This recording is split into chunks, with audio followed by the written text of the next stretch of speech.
Akala ni Putin ay kaya niyang terorisahin ang Ukraine. Isang drone strike sa Kiev ang sumira sa mahalagang pookultura at pumatay ng mas maraming sibilyan. Nakakalungkot pero karaniwan na ito sa digmaan sa Ukraine. Hindi basta papayag ang Ukraine na magpaapi. Sumagot ang Ukraine ng isang mabilis na atake.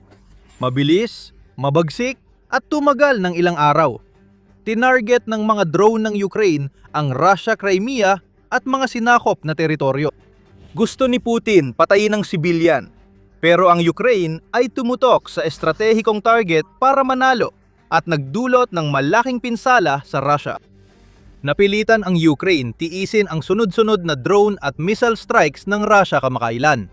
Batay sa ulat, sa loob lamang ng linggong humahantong sa Hulyo 3, nagpakawala ang Russia ng 1,371 missiles at drones sa Ukraine. Isa sa pinakamalalaking linggo ng pag-atake.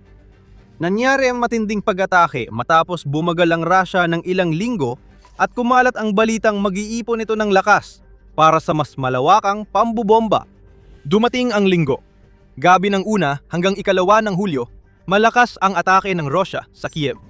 Nagpakawala sila ng 476 na long-range na drone kasama ang 74 na missile at tinamaan nila ang 28 na lugar sa kabisera ng Ukraine.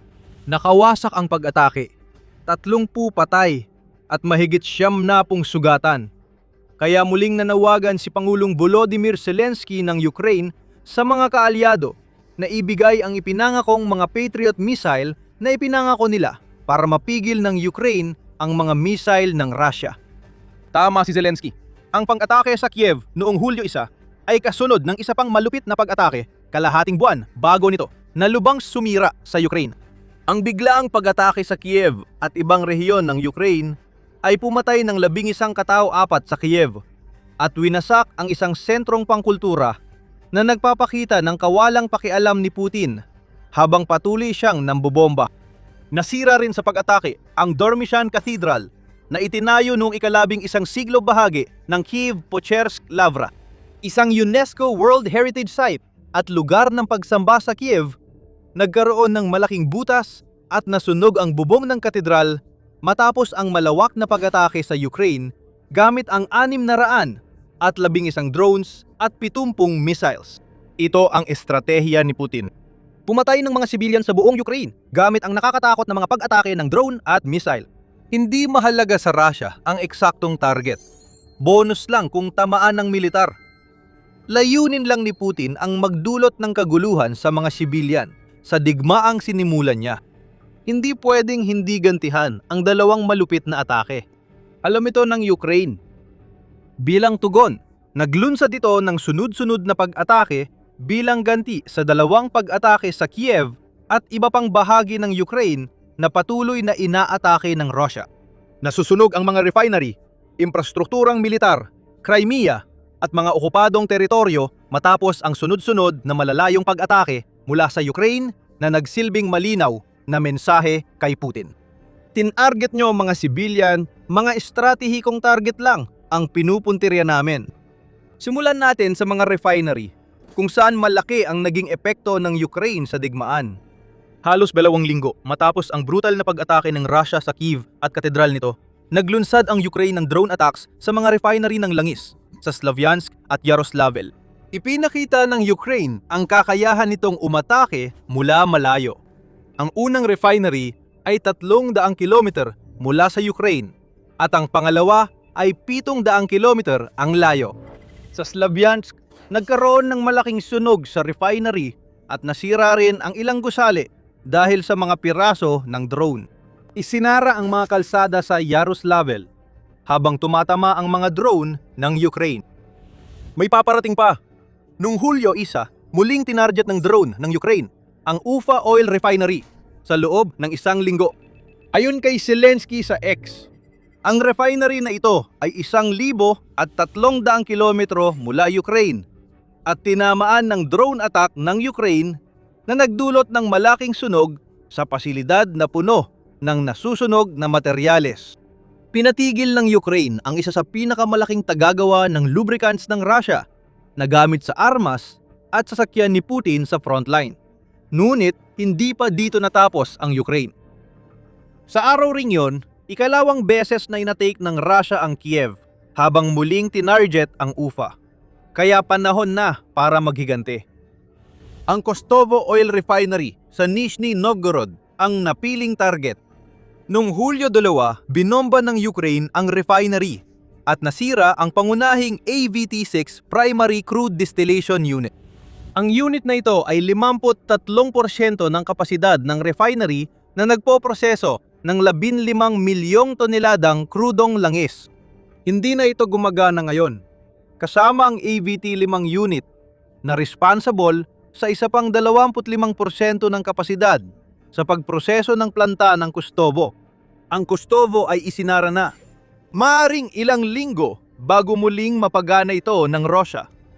At iyan mismo ang eksaktong problema na hindi kailangan ni Putin sa ngayon. Malupit ang pag-atake niya sa mga sibilyan sa Kiev. Isang trahedya at malinaw na krimen sa digmaan.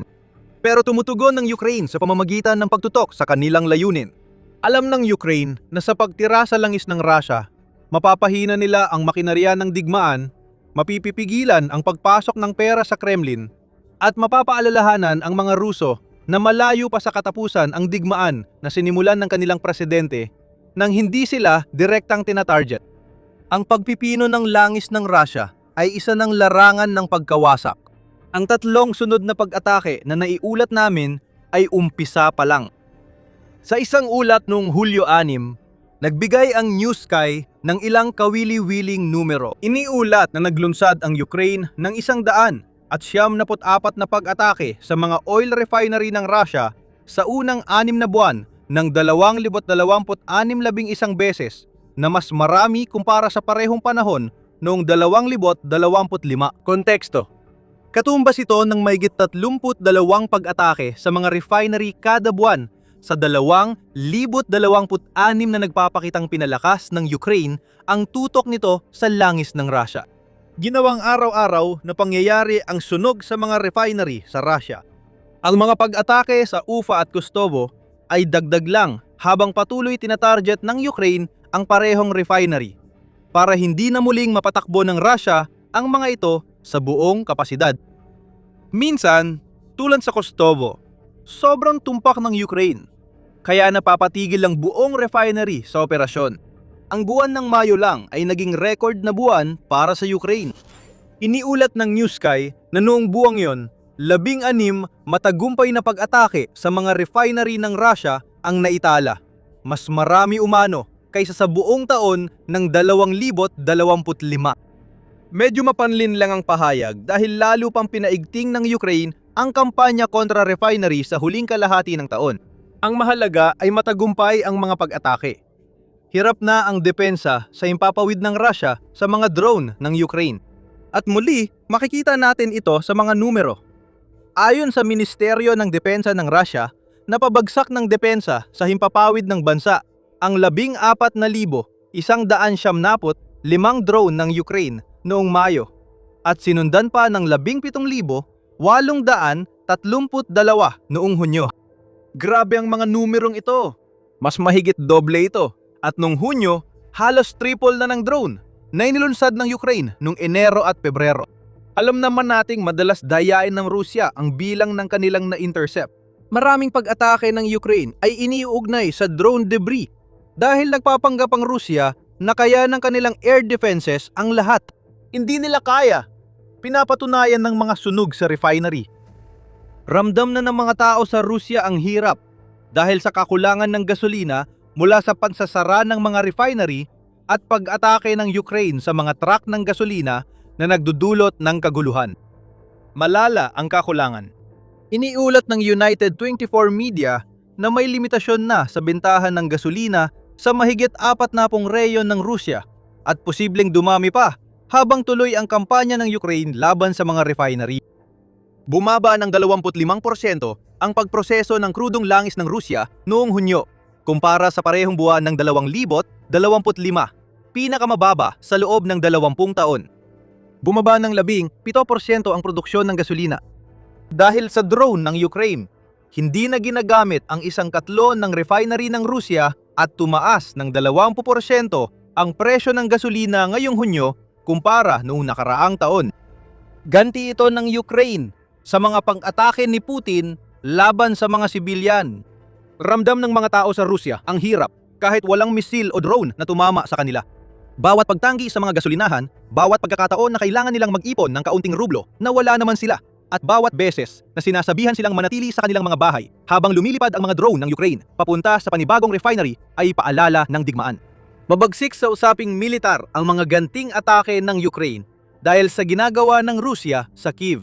Sinisira nila ang mahahalagang target at inaagawa ng Rusya ng mismong dugong buhay ng digmaan ni Putin. Habang mas maraming langis ang nasusunog, mas kaunti ang kikitain ng Kremlin mula sa pagbubuwis sa kinita mula sa isang produktong wala na. Kumakala mo na natapos ang paghihiganti ng Ukraine para sa mga pag-atake ng Rusya sa Kyiv. Sa pagpapatuloy lang ng dati ng kampanya, nagkakamali ka ng husto. Hindi bababa sa 15 sibilyan sa Ukraine ang napatay sa mga pag-atake ng Rusya. Dusi-dosenang iba pa ang nasugatan at pinarusahan ng Ukraine ang Rusya hindi lang sa pag-target sa langis, kundi sa pag-atake sa lahat ng iba pang nagpapahintulot kay Putin na ipagpatuloy ang digmaan. Pero bago natin talakayin ang lahat ng yan, paalala lang na pinapanood mo ang The Military Show. Kung di ka pa subscriber, na yon ang oras para pindutin ang button at i-ring ang notification bell. Hindi lang sunog sa ibang refinery ang kailangang solusyonan ng Russia. Sa mga araw ng paghihiganti ng Ukraine sa mga refinery ng Russia, tinarget din nila ang mga pasilidad ng paggawa ng militar sa buong bansa. Noong Hunyo 7, binomba ng Ukraine ng Flamingo FP-5 missiles ang Titan-Titanskoye plant sa Volgograd, Russia.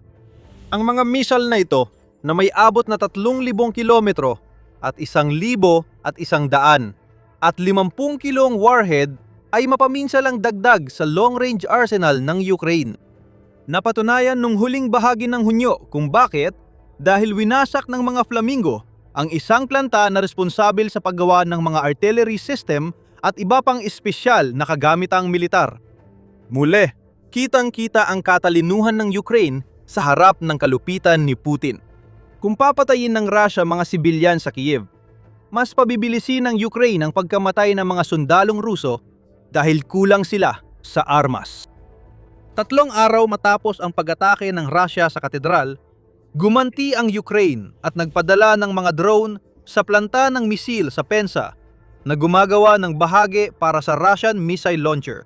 Tanggalin ang mga bahagi at hindi na makakapagpaputok ng mga misil ang Russia. Ganyan ang lohika at ito ay kayang gawin ng Ukraine sa paulit-ulit na pag-atake sa plantang ito at iba pa. Noong Hulyo 3, gumanti ang Ukraine ng direktang atake matapos ang mga pag-atake sa Kyiv noong Hulyo 1 at 2 nang bumbahin ng mga drone ng Ukraine ang energy facility sa Belgorod na gumagawa ng kagamitan para sa power station ng Russia. Iniulat ng Sun na tinamaan ng Ukrainian drone ang halos 12 power substation sa illegal na inangking Crimean Peninsula habang nangyayari ito. Patuloy ang mga ganitong pag-atake. Ayon sa ulat ng Kyiv Independent noong Hulyo 5, naglunsad ang Ukraine ng bagong mga pag-atake sa power substation. Nasira ang 16 at nagdulot ng blackout sa peninsula sa loob ng 48 oras. Pati mga imbakan ng bala ay tinamaan. Tintarget ang mga tulay at isang paliparan sa Crimea. Hindi ito tumitigil. Habang si Putin ay nagtatago sa bunker, takot na baka siya ng susunod na target ng drone ng Ukraine sa halip na isang refinery o pasilidad militar. Lalo pang pinaigting ng Ukraine ang kanilang pag-atake. Ito ang tunay na paghihiganti. Hindi ito mga pag-ataking paisa-isa. Tuloy-tuloy lang ang pag-atake ng mga drone at missile na sumisira sa mga target sa buong Russia at mga sinakop na teritoryo. Si Putin na dati nananakot, ngayon ay natatakot na. At bawat pagkawala ng kuryente o paghihigpit sa supply ng gasolina na dulot ng Ukraine ay naglalapit sa pagbaliktad ng mga Russian laban sa kanya. Balikan natin ang Crimea. Marami sa napag-usapan dito ay naging mahalagang panimula sa mga mangyayari pa sa Crimea.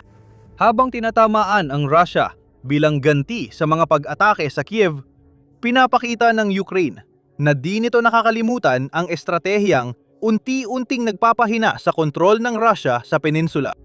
Napag-usapan na natin ang ilan sa mga pag-atake sa Crimea na sumunod matapos ang ikalawang pag-atake ng Russia sa Kyiv. Pero hindi pa natin nabibigyan ng hustisya ang mga pag-ataking yon. Nagpakawala ang Ukraine ng isang malagim na pag-atake sa Crimea.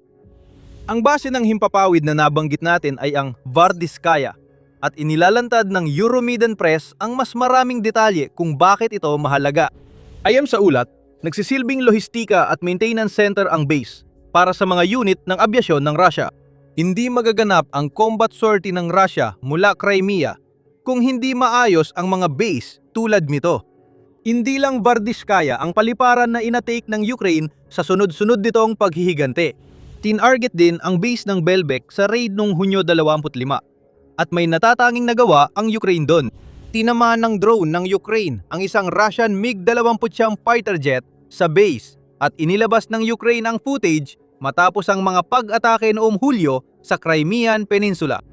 Ang footage na yon ay kahalintulad ng marami sa mga nakita na natin dati. Kitang-kita mula sa drone ang Russian fighter jet na walang takip at proteksyon habang papalapit ito. Pagkatapos, nagiging blanko ang lahat. Palatandaan ito na dumiretso ang tama ng drone ng Ukraine at sumabog ang drone pagdikit nito sa MiG-29 o Russia. Isa na namang plataporma ninyong ginagamit. Sa missile at glide bomb ang nawala. Tungkol sa mga tulay, tinamaan ng drone ng Ukraine ang 2 tulay sa Donetsk Oblast. Isa ang tumawid sa Kursky-Yelanchik River malapit sa Husonokovo at isa pa ang tinamaan ang tulay sa Kalmyk River malapit sa Staromorivka. Ginagamit ito ng militar ng Russia para magdala ng sundalo, armas, bala at supply.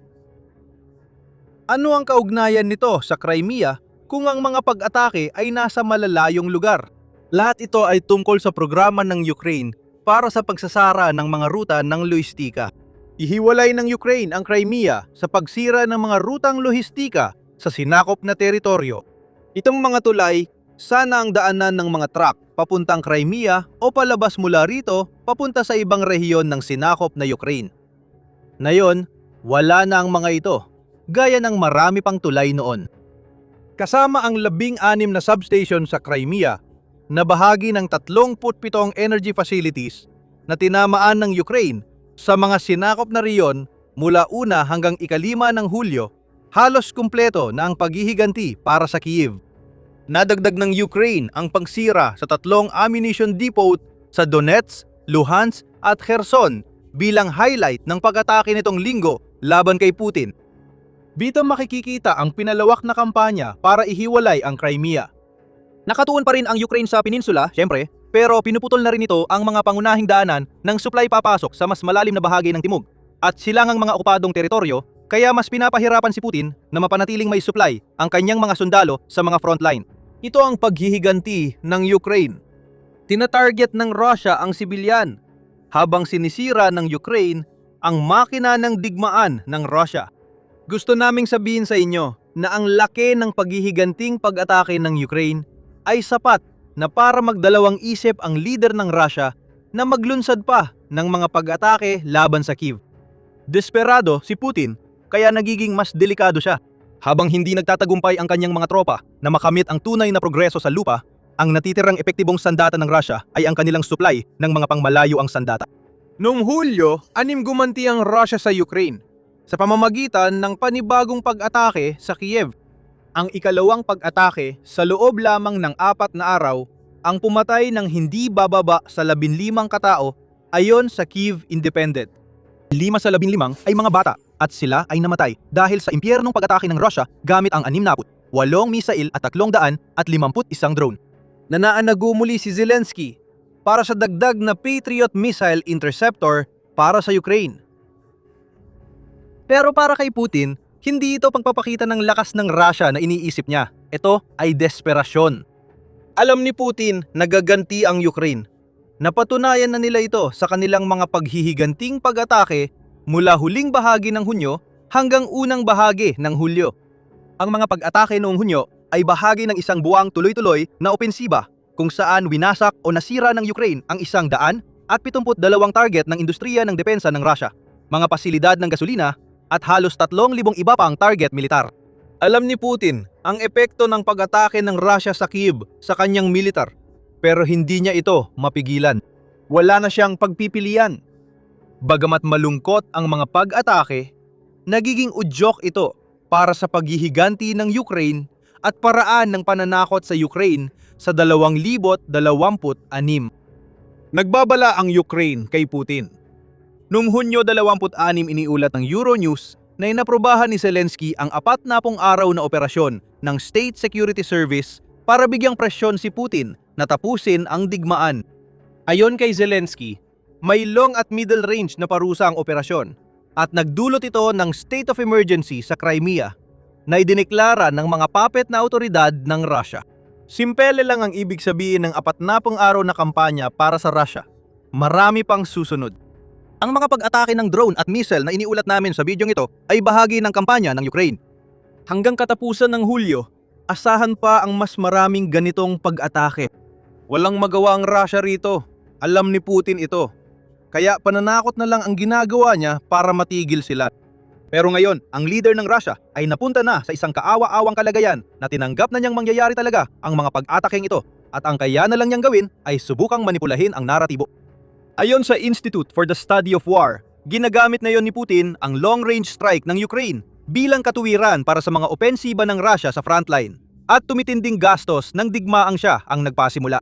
Hindi para sa kanluran ang mga palusot na ito. Ginagamit ito ni Putin para kumbinsihin ang sariling mamamayan ng Russia na kailangan ang kanyang ginagawa. Bumabahan ng pagkukunyari sa balat ni Putin. Hindi uubra ang manipulasyon. Makikita ng mga tao sa Russia ang paghihiganti ng Ukraine. Masusunog ang refinery, mawawala ang gasolina, magigiba ang pasilidad militar, at mahihirapan pa rin ang Russia sa labanan sa lupa. Ang mga pag-atake ng Ukraine mula huling bahagi ng Hunyo hanggang unang bahagi ng Hulyo ay ganti sa ginawa ng Russia sa Kiev. Ngunit ang tunay na paghihiganti ay ang tagumpay na dulot ng tuloy-tuloy na pagwasak sa makinarya ng digmaan ng Russia. Kahanga-hanga ang kampanyang pangmalayuan ng Ukraine, pero dagdag pa ang FPV at mga pag-atake ng drone sa katamtamang layo. Kitang-kita ang malaking problema ni Putin. Narito ang headline: 800,000 beripikadong target ang tinamaan sa unang 6 na buwan ng 2026. Panurin ang aming video para malaman paano ito nagawa ng Ukraine, bakit ito mahalaga at ano ang susunod. Kung nagustuhan mo ang video, mag-subscribe sa The Military Show at pindutin ang notification bell para updated ka sa coverage ng kampanyang pangmalayuan ng Ukraine. Salamat sa panonood!